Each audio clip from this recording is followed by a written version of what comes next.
দেব আজকে দাঁড়িয়ে কেন এত সাকসেসফুল সুপারস্টার, কেন এত সাকসেসফুল পলিটিশিয়ান? বন্ধুরা, অ্যাজ সুপারস্টার দেব এত সাকসেসফুল কেন সেটা নিয়ে আমরা একটা আলোচনা করেছি একটা ভিডিওতে। 30 মিনিটের একটা গোটা ভিডিও বানিয়ে ফেলেছিলাম। এখন আমরা পলিটিশিয়ান নিয়ে কথা বলবো। বন্ধুরা, দুটো ইনসিডেন্ট ঘটেছে, দুটো ঘটনা ঘটেছে, সেখান থেকেই বোঝা যায় যে দেব আজকে কেন এত সাকসেসফুল এবং দেবের নিজস্ব একটা স্টাইল আছে, নিজস্ব একটা ওয়ে আছে। সেই কারণেই কিন্তু দেব আজকে এতটা সাকসেসফুল। কোথাও গিয়ে এটা কিন্তু ক্লিয়ার হয়ে যায়। কেন বলছি তোমাদের সব কথাটা? বন্ধুরা, দেব অলওয়েজ রাজনীতিতে সাকসেসফুল কারণ সে রাজনীতির একটা নতুন ভাষা নিয়ে এসছে, একটা ভালো মানুষ এসছে রাজনীতিতে এক সৌজন্য এনেছে, যেটা এর আগে কোনো দিন ছিল না। ন্যাচারালি আমার খুব ভালো লাগে যে আমাদের এখানে হুগলি থেকে যারা দুজন দাঁড়িয়েছেন, ওকে কাদা ছোড়াছুড়ি কম করছেন। আমার এটা খুব ভালো লাগছে যে আমি নাম নিলাম না আর কারোরই, কোনো নেত্রীর নাম নিলাম না, দুটো পলিটিক্যাল দল থেকে দাঁড়িয়েছেন। দেখো, আমি কোনো পলিটিক্যাল দলকে সাপোর্ট করে বা হেট্রেড ছড়িয়ে বা দেবদার পলিটিক্যাল দল যেটা সেটাকে সাপোর্ট করেও ভিডিওটা তৈরি করছি না। আমি দেবদার জন্য ভিডিওটা তৈরি করছি। কিন্তু দেখো, আজকে দেবদার যে বলে না যে দেব রাজনীতিতে এসে কী লেভেল লাভ হবে, দেব রাজনীতিতে এসে আজকে এই লেভেল লাভটা হয়েছে যে আস্তে আস্তে কিন্তু একদিনে তো হবে না, আস্তে আস্তে কিন্তু এই সৌজন্যের রাজনীতি আস্তে আস্তে বাড়ছে। এবং দেব এটাই প্রথম দিন থেকে ঠিক করেছিল যে ছেলেটা সৌজন্যের রাজনীতি করবে। একজন রাজনীতিবিদ যিনি এতটা সাকসেসফুল, পরপর 2 বছর উনি জিতেছেন, সেটা তো ঠিক আছে, কিন্তু ঘাটালের মানুষ ওনাকে কী পরিমাণে বিশ্বাস করেন। এবং তুমি ইন্ডাস্ট্রির যে কোনো কাউকে জিজ্ঞেস করে নাও, এই যে অনেকেই বলে তো যে ঘাটালের লোককে দেব দেখে না, এটা একটা বলে দেওয়াটা, দাগিয়ে দেওয়াটা খুব সোজা। কিন্তু আমি অনেক দিন বাদে পলিটিক্যাল ভিডিও বানাচ্ছি, তাও আর রিকোয়েস্টে। হ্যাঁ, তো দুটো বিষয় ঘটেছে, সেই দুটো বিষয় নিয়ে আসবো। তার আগে একটুখানি ওই প্রিমাইজ দেওয়া বলে না, সেটা দিনে রাহুল মুখার্জি থেকে শুরু করে অম্বরীশ ভট্টাচার্য, প্রত্যেকের ইন্টারভিউ তুলে দেখে নাও, তারা প্রত্যেকে বলেছেন, আমি নাম নিয়েই বললাম কারণ তাদের রিসেন্ট দুটো ইন্টারভিউ আমি দেখেছি, তো তারা বলেছেন যে দেব অ্যাজ অ্যান এমপি কতটা যে কাজ করে, কতটা যে সারাদিন সেই জায়গার মানুষজনদের নিয়ে ভাবেন, সেটা তার প্রত্যেকটা কাজে প্রতিফলিত। মানে সে যখন শুটিংও করছেন তখনও সে খোঁজখবর নিচ্ছেন যে মানুষজন, ঘাটালের মানুষজন কেমন আছেন, ভালো আছেন কিনা, এবং সেখানে গিয়ে দাঁড়াচ্ছেন, সেখানে করছেন, বুঝতে পারছো তো? মানে সাইমেন্টেনিয়াসলি আমি নিজের চোখে দেখেছি এটা। কারণ বাঘাযতীনের, আমি বলছিলাম, আমি তোমাদেরকে বারবারই বলেছি এই কথাটা, বাঘাযতীনের সময় আমি পুরো কাছ থেকে দেবদার পুরো বিষয়টাকে লক্ষ্য করেছি আর কি। সে কারণেই বলছি যে বাঘাযতীনের সময় উনি কিন্তু ঘাটালে চলে গিয়েছিলেন, একটা কিছু হয়েছিল, সেই কারণে ইস্যু হয়েছিল, সেই কারণে সঙ্গে সঙ্গে উনি ঘাটালে চলে যান। এবং সেখানে কিন্তু উনি দ্বিধা করেননি যে ওনার বাঘাযতীনের প্রমোশন চলছে, বাঘাযতীন রিলিজ আছে, সব কিছু উনি দ্বিধা করেননি। যাই হোক, এখন যে দুটো ঘটনা ঘটেছে, একটা হচ্ছে দেবদার টুইট, আর আরেকটা হচ্ছে একটা ঘটনা, একটা জিনিস, একটা ক্লিপ, যেটা প্রচণ্ডভাবে ভাইরাল হচ্ছে। তো ক্লিপটা আমি আর দেখালাম না, তোমরা সবাই শিওর দেখে ফেলেছো। সেটা হচ্ছে বাগডোগরা এয়ারপোর্টে দেবদা যখন নামেন, তখন একজন জয় শ্রীরাম বলে চিৎকার করে। তো আমরা সবাই জানি যে এক দল এটা ওই রুলিং পার্টি ওই স্লোগানে বিশ্বাস করে না, ওটা অন্য দলের স্লোগান, ওটা কেন্দ্রীয় শাসক দলের স্লোগান। তো সেই দলের স্লোগান যখন দেবদা শুনলেন, দেবদা কিন্তু এক কথায় চাট করে রেগে যেতে পারতেন। দেখো, ওনার দিকে ক্যামেরাও তাক করা ছিল, টিআরপিও ভালো চলে আসতো, আর এটাই স্বাভাবিক, উনি এক দলের নেতা, এক দলের এমপি। কিন্তু উনি কী করলেন দেখেছো? এই কারণেই দেব এত সাকসেসফুল, দেব পলিটিক্যালি এত সাকসেসফুল, কারণ দেব অ্যাজ অ্যান হিউম্যান বিং তো successful. Dev as an human being যদি ভালো হয়, দেব অ্যাজ অ্যান মানুষ যদি ভালো হয়, তাহলে তো তিনি পলিটিক্যালি সাকসেসফুল হবেনই। কেন? কারণ ওই ছেলেটিকে সঙ্গে সঙ্গে জড়িয়ে ধরেন দেবদার, সেখানে মন্তব্য, সেখানে বক্তব্য, জয় শ্রীরামে আমার কেন খারাপ লাগবে? তো এটাই দেবদা যে উনি কিন্তু প্রত্যেকটা দলকে রেসপেক্ট করেন। উনি আজকে হিরণকেও যখন বক্তব্য রাখছেন, উনি কিন্তু আজকে বলছেন যে হিরণকে সাধুবাদ, হিরণ নিজের জায়গায় নিজের মতন করে করুক। আমি কেন বললাম হুগলির কথাটা, তা আজকে সিঙ্ক করতে পারছো। আমার এখানেও আমি দেখলাম যে দুজন প্রার্থী কিন্তু দুজনকে সাধুবাদ জানাচ্ছেন, দুজন এক দল রুলিং পার্টির থেকে, এক দল কেন্দ্রীয় শাসক দলের তরফ থেকে। তারা দুজন যেভাবে রাইভালরি হয়েছেন, তারাও দুজন অভিনেত্রী, কিন্তু তারা দুজনকে হেট্রেড ছড়াচ্ছেন না। এটা ভালো লাগছে কোথাও গিয়ে, যেটা হিরণ করছিল, দেবের এগেনস্টে হেট্রেড ছড়াচ্ছিল, এখন অনেকটা কমেছে বলা যেতে পারে। আর একটা জিনিস হচ্ছে দেবদার টুইট। দেখো, আমি সত্যি কথা বলছি, আমি তো এটা সম্পর্কে বিশাল কিছু জানি না, আমি নট আ পলিটিক্যাল পার্সন, তাও আমি এই বিষয়টাকে নিয়ে কেন কথা বলছি, কারণ ওই যে আবার প্রমাণ পায় Dev as an human being কতটা ভালো, যে কারণে Dev as an successful person, Dev as an successful politician, Dev as an successful superstar.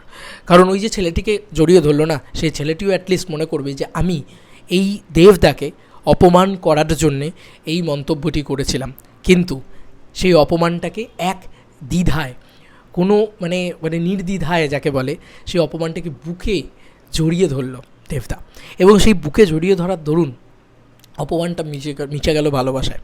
আর ভালোবাসার থেকে বড় কিছু আর হতে পারে না পৃথিবীতে। আমার এটা মনে হয় সেই ছেলেটিও কিন্তু কোথাও গিয়ে ব্যাক অফ দ্য মাইন্ড এটাই ভাববে যে যাই বলি না কেন দেবদা কিন্তু আমাকে বুকে জড়িয়ে ধরেছে। এর বিশাল বড় পাওনা কিন্তু। আমি বাংলা মার্কেটের কথাও বলি, বা যারা এই দেবদাকে নিয়ে নেগেটিভিটি করেছে, যেরকম ধরো কিরণ দত্ত, দেবদার সঙ্গে সঙ্গে তাকে কাছে টেনে নিয়েছে। যারা নেগেটিভিটি করেছে, তো দিস ইজ কল্ড সুপারস্টার দেব।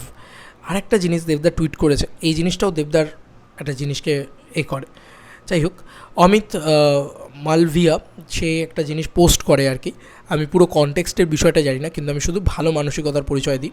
11 ঘন্টা আগে পোস্ট করেছে, কালকে রাত্রিবেলা থেকে এই জিনিসটাকে নিয়ে আমার সবথেকে বেশি রিকোয়েস্ট এসছে আর কি, এটা নিয়ে ভিডিও করো। তো বন্ধুরা, সেটা হচ্ছে সুকান্ত দা, ডিয়ার সুকান্ত বিজেপি @ করে দেবদা লিখেছে, একটু তোমার নেতাদের বোঝাও, বাংলাটা শেখাও, সৌজন্য কাকে বলে, দিয়ে একটা স্মাইল দিয়েছে। আসলে ওনার কোনো দোষ নাই, উনি বাংলা ভাষাটা বোঝে না, হিন্দিতে বললে হয়তো বুঝতো, একটু বুঝিও আমি কি বলতে চেয়েছি। 26শে এপ্রিল ভোট, আবার একবার শুভেচ্ছা তোমার আর তোমার দলকে এবং তোমার দলের কর্মীদের। কি সুন্দর একটা লেখা না? মানে উনি শুভেচ্ছা জানাচ্ছেন এবং উনি কোনো একটা কন্ট্রোভার্সিকে কত পোলাইটলি, কত ঠান্ডা মাথায়, আমরা সামান্য কিছু হলেই দেখবে, আমি পলিটিক্সের কথা বাদ দিই, আমরা রিয়েল লাইফে সামান্য কিছু হলেই কত রেগে যাই, কত হাই টেম্পার হয়ে যায়। দেবদার মাথায় শুধু পলিটিক্স কি চলছে? আজকে অনেকেই বলতে পারে থালাপতি বিজয়ের কথা, কিন্তু আমি একটাই কথা বলবো যে করা যায়। যদি নামটা সুপারস্টার দেব হয়, তাহলে অ্যাজ সুপারস্টারও সে সাকসেসফুল হতে পারে, অ্যাজ পলিটিশিয়ানও সে সাকসেসফুল হতে পারে। নানান লোকে নানান কাদা ছোড়াছড়ি করবে, নানান লোকে নানান মন্তব্য তাকে নিয়ে করবে, কিন্তু তার সাকসেসটা কেউ কেড়ে নিতে পারবে না।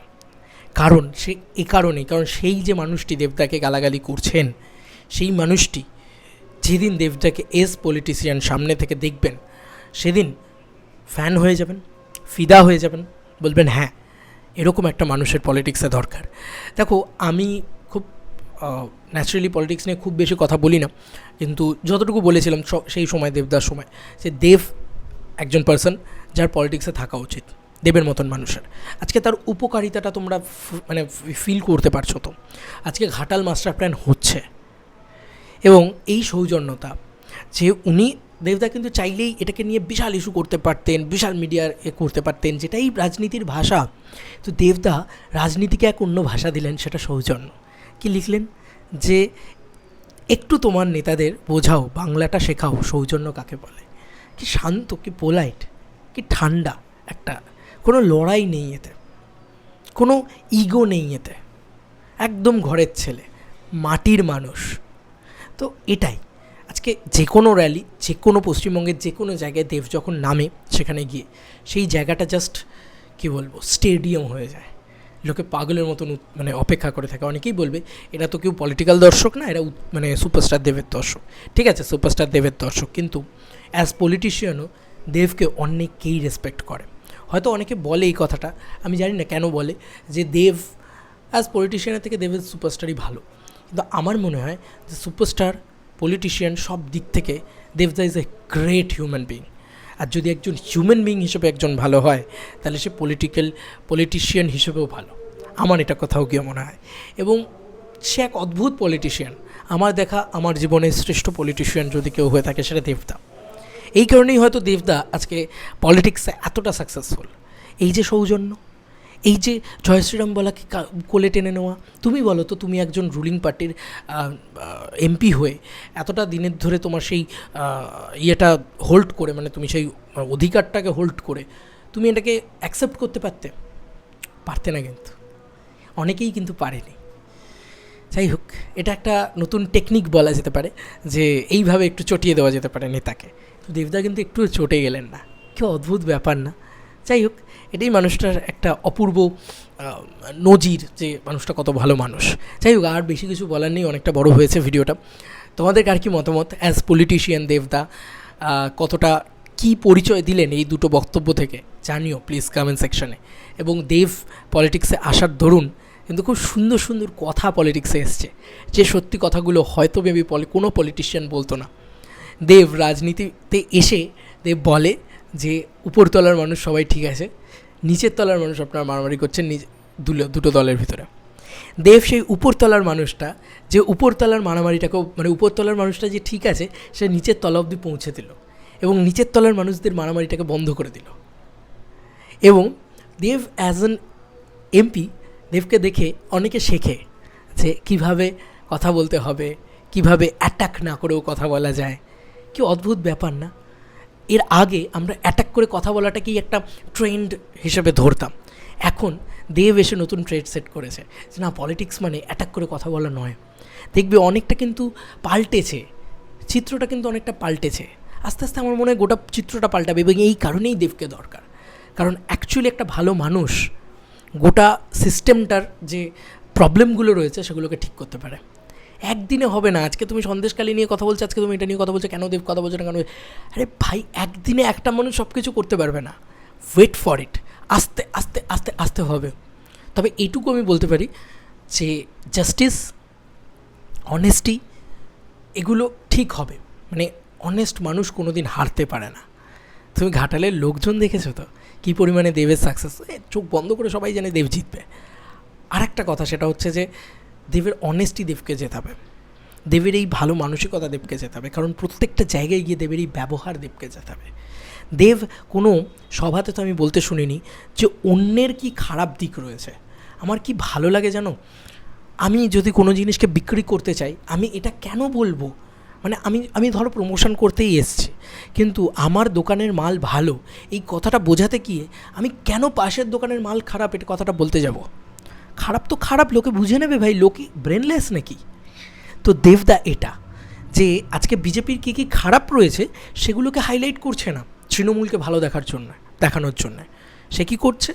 সে বলছে আমি কী কী ভালো করেছি, আমি কী কী কাজ করেছি এবং ইন ফিউচার আমি কী কী কাজ করব এবং আমার দল কী কী কাজ করবে, সেই কথাটাই কিন্তু সে শুধু তুলে ধরছে।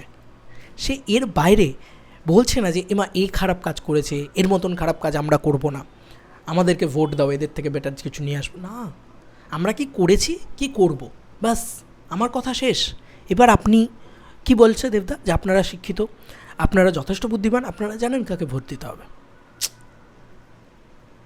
সত্যি মানে প্রণাম দেবদা, তোমাকে একটা প্রণাম। এই ছিল এখনকার মতো ভিডিও। চলো বন্ধুরা, নতুন কোনো ভিডিওতে দেখা হবে। বাই।